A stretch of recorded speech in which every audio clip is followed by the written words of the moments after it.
मनुष्य सुख चाहता है, दुख नहीं चाहता। सुख और दुख का संबंध मन के साथ है।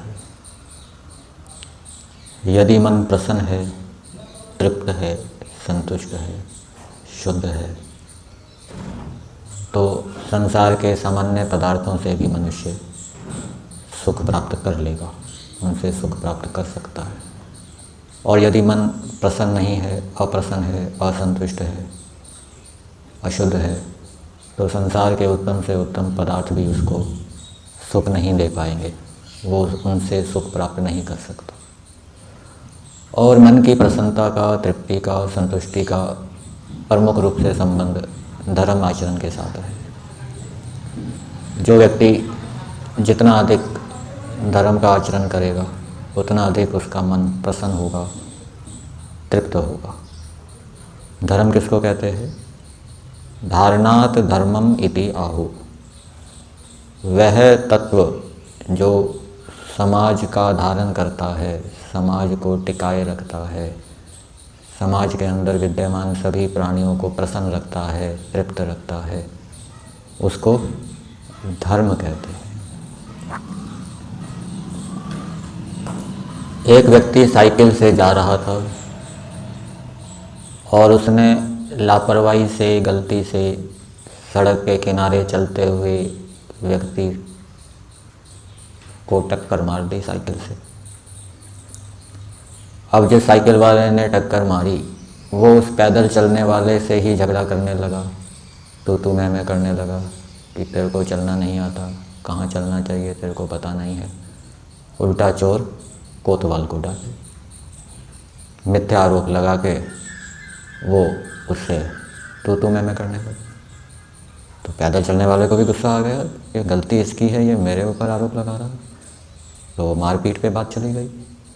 यदि साइकिल चलाने वाला अपनी गलती को स्वीकार कर लेता, जिसको उसने टक्कर मारी है उससे क्षमा मांग लेता, तो फिर ये लड़ाई झगड़े की नौबत क्यों आती, मारपीट की नौबत क्यों आती?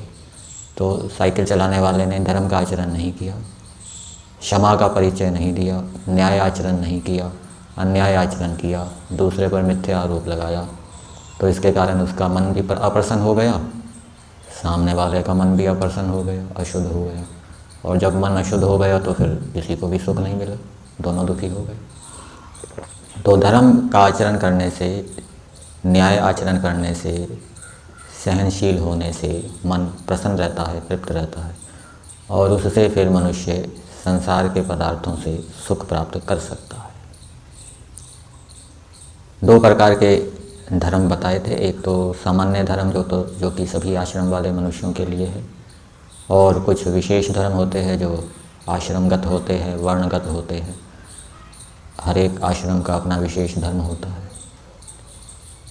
यम नियम आदि योग के 8 अंग ये सभी मनुष्यों के लिए हैं। इसमें से पहले 2 कौन से हैं? यम और नियम। नियमों के पालन करने से मनुष्य यमों का पालन करने में समर्थ होता है। यम अहिंसा, सत्य, अस्तेय, ब्रह्मचर्य, अपरिग्रह। अहिंसा परमो धर्मः। आगे के जो यम हैं वो अहिंसा के स्वरूप को प्रकट करने के लिए, उसका वर्णन करने के लिए है। तो जितना व्यक्ति यमों का पालन अच्छी प्रकार से करेगा, अहिंसा, सत्य, अस्तेय, ब्रह्मचर्य, अपरिग्रह, उतना उसका मन क्या है? प्रसन्न होता जाएगा, तृप्त होता जाएगा, शुद्ध होता जाएगा। जो नियम हैं, शौच, संतोष, तप, स्वाध्याय, ईश्वर परिणाम, वो यमों के पालन करने में रुचि बढ़ाते हैं, रुचि उत्पन्न करते हैं। जो नियम हैं वो यमों को पालन करने में व्यक्ति को समर्थ बनाते हैं। यमों के पालन करने से, अहिंसा का पालन करने से, अहिंसा, सत्य, अस्तेय, ब्रह्मचर्य, अपरिग्रह के पालन करने से हमारा पुण्य कर्माशय बढ़ेगा। और अहिंसा, सत्य, अस्तेय, ब्रह्मचर्य, अपरिग्रह का पालन नहीं करेंगे तो उससे हमारा पुण्य कर्माशय नहीं बढ़ेगा। अर्थात दूसरे शब्दों में कहें कि यदि हम केवल नियमों का पालन करते रहें, यमों का पालन नहीं करेंगे, तो उससे हमारी उन्नति नहीं होगी, अधोगति में हम रहेंगे।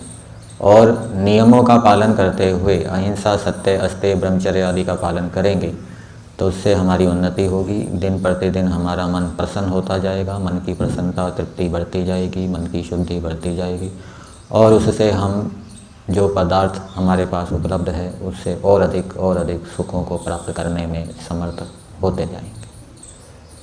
तो ये मन की शुद्धि का उपाय है धर्म का आचरण करना। मनुष्यों को धर्म की रक्षा करनी चाहिए, धर्म का आचरण करके धर्म की रक्षा करनी चाहिए। धर्म का आचरण ना करके धर्म को मारना नहीं चाहिए। जो धर्म को मारता है धर्म उसको मार देता है, उसका विनाश कर देगा।